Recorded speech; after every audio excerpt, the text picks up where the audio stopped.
मी विष्णूसाठी काय होतो याचं काहीही देणं घेणं नाही. विष्णू माझ्यासाठी काय होता तो सगळा संबंध आहे.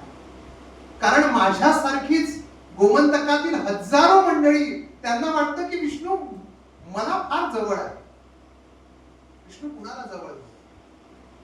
ज्याला ज्याला विष्णू भेटला त्या त्या प्रत्येक व्यक्तीच्या मनात जी भावना माझ्या मनात आहे त्या प्रत्येक माणसाच्या मनात तीच भावना व्यक्त करण्याचं खरं म्हणजे स्वभावाचं वैशिष्ट्य या मोठ्या माणसाकडे होतं. ज्याला भेटला त्याचा सगळा झाला. आणि माझं आणि विष्णूचं नातं हे पंढरपूरच्या विठ्ठलाचं आणि नामदेव महाराजांचं नातं आहे. कारण आता कुठं विष्णू कळायला लागलेला आहे. मला बऱ्याच वर्षाआधी तळावली येथील एक साहित्य संमेलन आठवतं आणि त्या साहित्य संमेलनामध्ये विष्णू सूर्या वाघ कवी संमेलनाचे अध्यक्ष होते.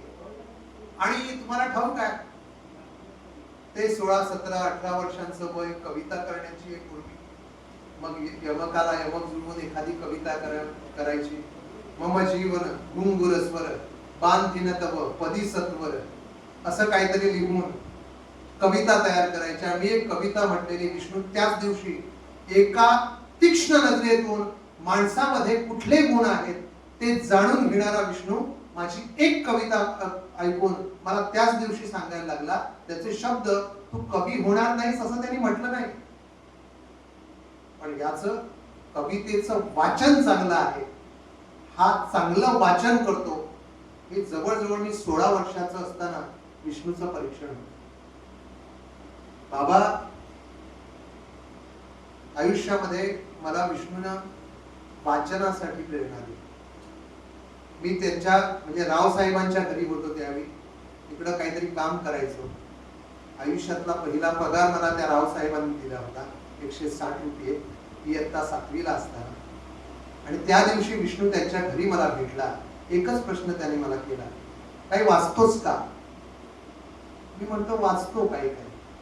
त्यांनी मला सरळ सांगितलं की आता तू महालक्ष्मी युवक संघाच्या लायब्ररीमध्ये जायचंस, पुस्तकं वाचायचंस, वाचन सुरू कर. वाचन ही चांगली गोष्ट आहे हे सांगणारा आयुष्यामध्ये विष्णू हा माझा पहिला मार्गदर्शक. आणि या विष्णूबद्दल बोलायचं काय, बोलायचं किती. माझी डोंगरी डोंगरी अघनाशिनीच्या तीरी, जिथे समेळीचा गाज घुमटांची लयकारी, माझ्या डोंगरीत घुमे पिढ्या पिढ्यांचा रे ढोल, तिथे वाजते सुवारी तिला काळजाची ओल. अशा डोंगर भुईत आम्ही जन्मलो वाढलो, घेऊन भिंगऱ्याचे पाय जगभर शिवरलो, जगभर शिवरलो. असा भिंगरी सारखे पाय घेऊन जगभर शिवरणारा विष्णू.